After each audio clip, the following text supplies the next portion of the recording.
Subscribe for daily IELTS material.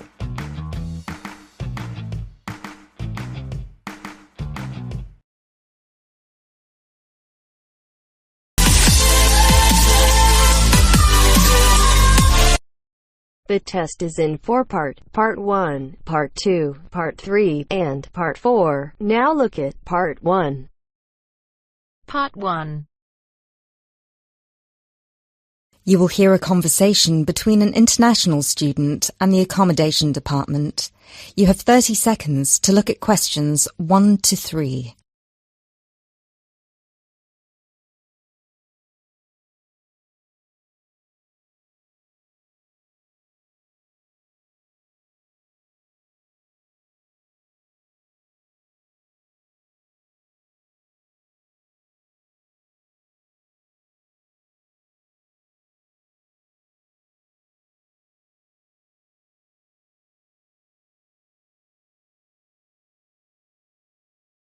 Hello, Accommodation Department. How can I help you?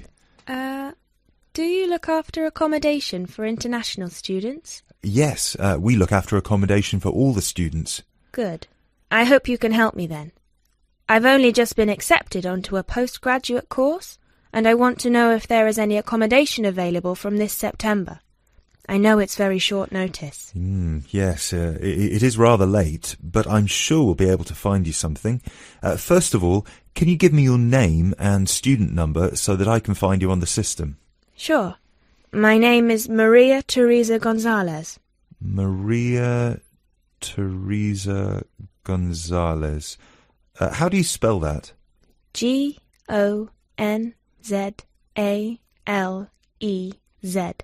Thank you. Got it. And your student number, please? SHU 300715PG. SHU 300715PG. Ah, here you are. Department of Modern Languages. Yes, that's me.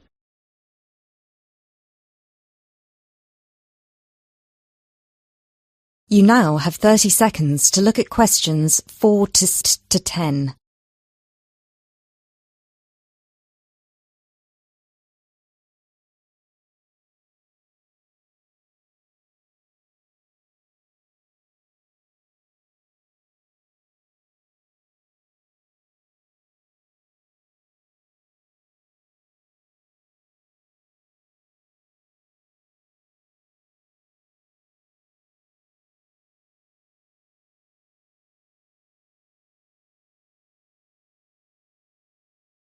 Okay, now there are several options for postgraduate students. Firstly, there is the Trigon. This is a new block near to the station and not far from the main campus. Accommodation is what we call cluster accommodation. What does that mean? There's a small group of rooms, usually 6, each with its own bathroom clustered around a lounge kitchen area which is shared. Oh, I see. That sounds good. They are very popular. The price for these is £99 per week, and we do have some availability left.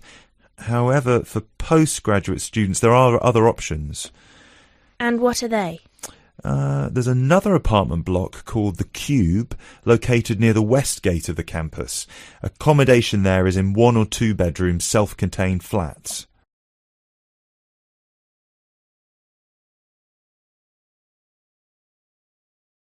So, the cube is self-contained? How does that work? Well, basically, they're just like ordinary apartments. Each apartment has 1 or 2 study bedrooms with ensuite bathroom, a lounge and a kitchen. And what is the price of those? For the 1 bedroom, it is £180 per week, and for the 2 bedroom, it is £110 per week for each person. And can I choose who I share with? If you have a friend and you would like to share with them, of course, we can reserve a 2-bedroom apartment for you both. Otherwise, you just have to share with whoever else is there. Obviously, it will be another woman. I will have to think about this. Do I have to make a decision now? No, but we don't have much accommodation left, so I can't guarantee that there will still be availability if you leave it too long. Yes, that's fair. I have a friend in the management department who might like to share. I will speak with her and get back to you this afternoon. Okay, fine. Do let us know as soon as you can. I will do. Thanks for all your help. My pleasure. Bye. Bye.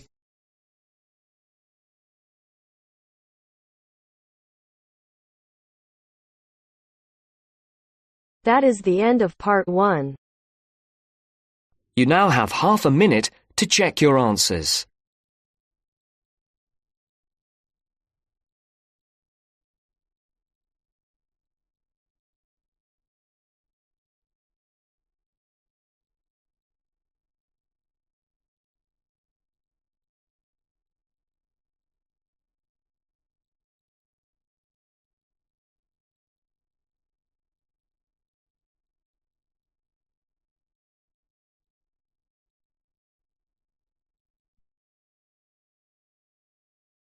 Now turns to part 2.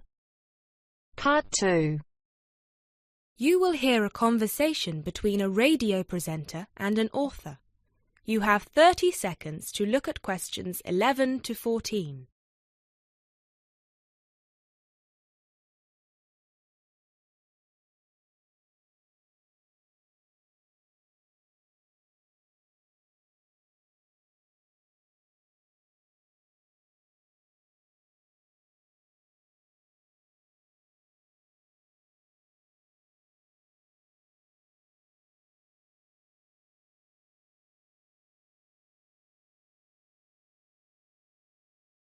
And here with us today we have Patricia Abadan, author of the best-selling book Beginner's Guide to Self-Publishing and owner of the self-publishing company Make a Book. Hello. Hello, Patricia. Now, I know a lot of our listeners are interested in self-publishing their novels, but they don't know where to start. As a successful self-published author, what would you say are some of the pitfalls they'd need to avoid? I'm glad you asked that, Mark. The thing is that with the e-book revolution that started in the early 2000s, we experienced a shift in the literary market, and suddenly aspiring writers didn't have to rely on agents and traditional publishers anymore to get the opportunity to publish their books. But just because we can publish, does that mean we should? For me, there are 4 questions that each writer needs to ask themselves before they attempt to join the market. The first question is my book ready? One of the biggest mistakes new writers do is that they get so excited with the prospect of publishing their book that they rush through the process and they don't bother with the technicalities such as thorough editing. And they should, because editing is about 50% of the final product. It's not as glamorous as the process of actually creating the story, but it's just as important. The final product needs to be immaculate. Not just in terms of grammar, but also in terms of plotting, characterization, and even spelling. Secondly, do I understand the market? Unless you're publishing just for your friends and family, you need to have a sound marketing strategy. The beauty of self-publishing is that anyone can do it, but that also means that you're fighting for attention against millions of other titles. Do you know what sets your book apart? Do you understand who your audience is and how you're going to reach them?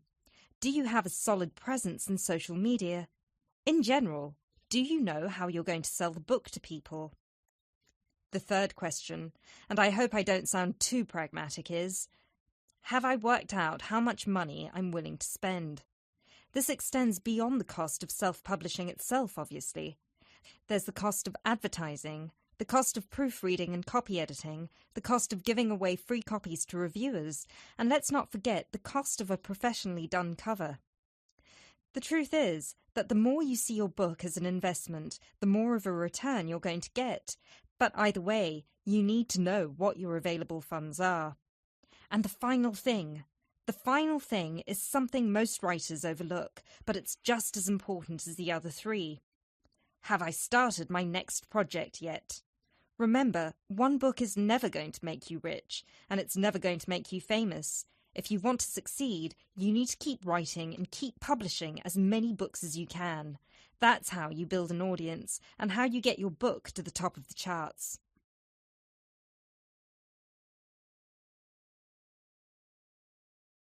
You now have 30 seconds to look at questions 15 to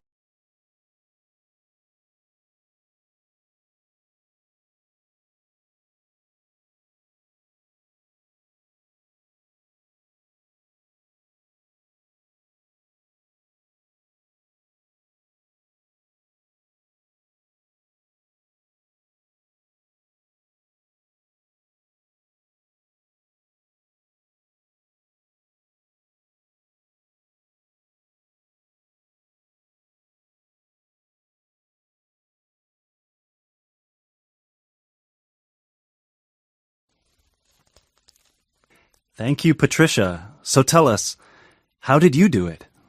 You started publishing 5 years ago, and now you have your own publishing company. How did you get here so fast? To be honest with you, the first book I ever published was a flop, and it was because I didn't follow almost any of the rules I just told you. My novel was poorly edited, it had a cheap-looking, self-made cover, and I had no idea how to get people to buy it. For about a year, I checked its dismal sales every month, and I wallowed in self-pity. But then I decided it was time to change and do something. The first thing I did was get a subscription to all the writing magazines I could find out there. I'd read them all from cover to cover and followed the experts' advice as if it was gospel. I wrote almost every single day, and I submitted short stories to every competition I could find out there. I also started a blog and I set up my own page.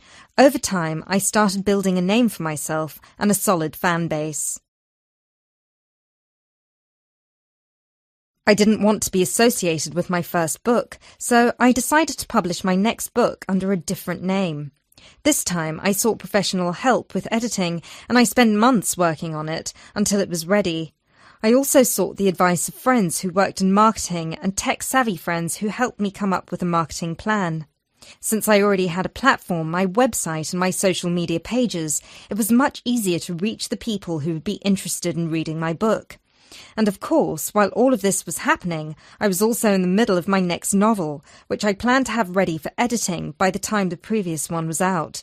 So, yeah, I published my second book about 2 years after my first, and it was a completely different experience. And now, here I am.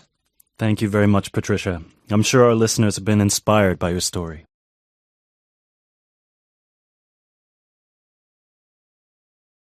That is the end of You now part have 2. half a minute to check your answers.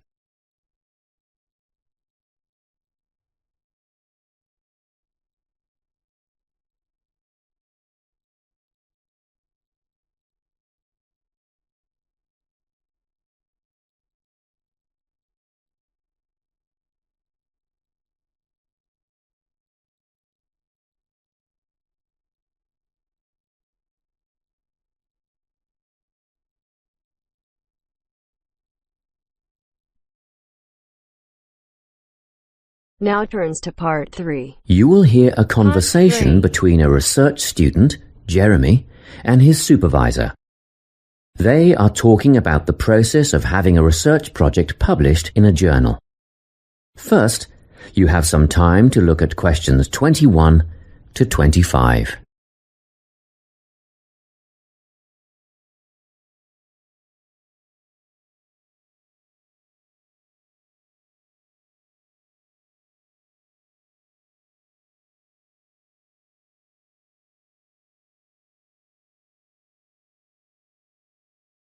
Listen carefully and answer questions 21 to 25.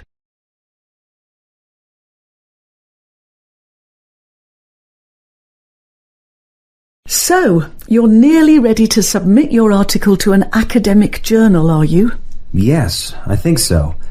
I just wanted to go over all the things I need to do before I submit it.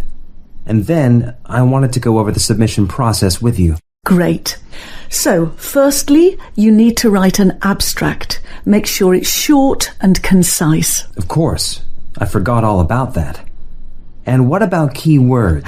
Yes, a lot of students overlook this part and just jot down whatever comes to mind. But take some time to make a list of keywords that are accurate and relevant. Okay. Another thing. Could you have a look at my article before I submit it? Absolutely. Actually, at least 2 senior staff members should always read through a final draft before submission. Do you mind if I give it to Professor Johnson to have a look at as well? Not at all. I'd be glad to have the feedback. Do you know which journal you want to submit to yet? Not yet. I have a short list of about 3 that I'm interested in. Make that decision soon, because you'll need to adjust your article so that it matches the style guide of the journal you are submitting to. I bet that can take a while. Yes, but after that you are just about ready to submit. One more thing, you'll have to sign the copyright form, just confirming that it's your own work, and then you're good to go. Before you hear the rest of the conversation, you have some time to look at questions 26 to 30.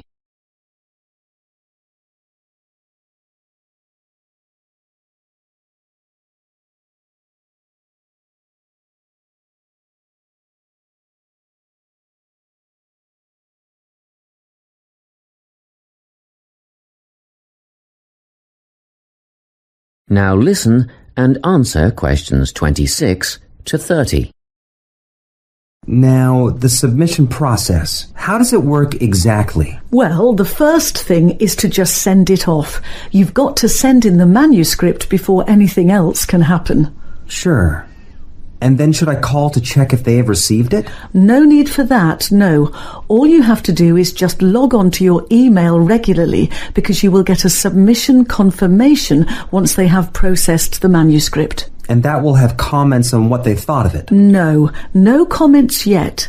That email is just to let you know they have received it. The next stage is what is known as peer review.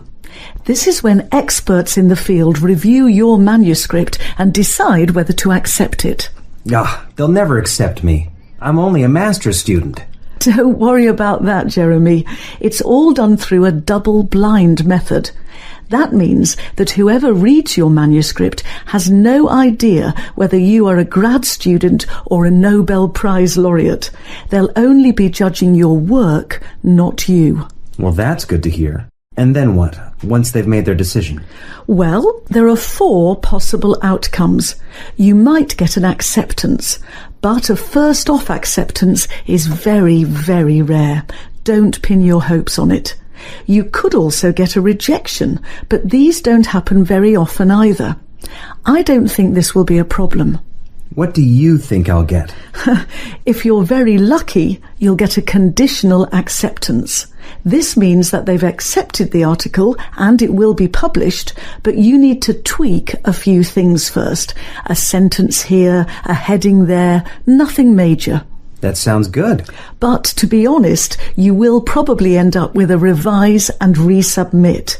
This means they are definitely interested, but you will need to rework the paper before it's accepted. The necessary changes will be outlined by the reviewers. Okay. So I just fix the things that need changing and present it again? Yes, but include a cover letter that discusses the changes you have made. The same goes for a conditional acceptance, actually. It helps the reviewers see that you've taken their criticism seriously.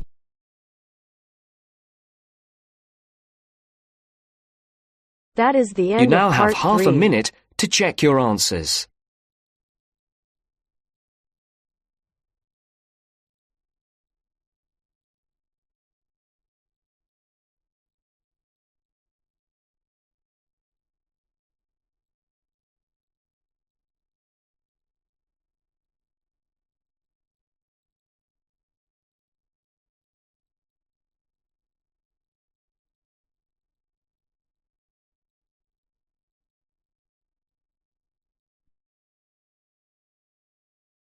Now turns to part 4. Part 4. You will hear a lecturer giving a talk on managing creativity in business. First, you have some time to look at questions 31 to 40.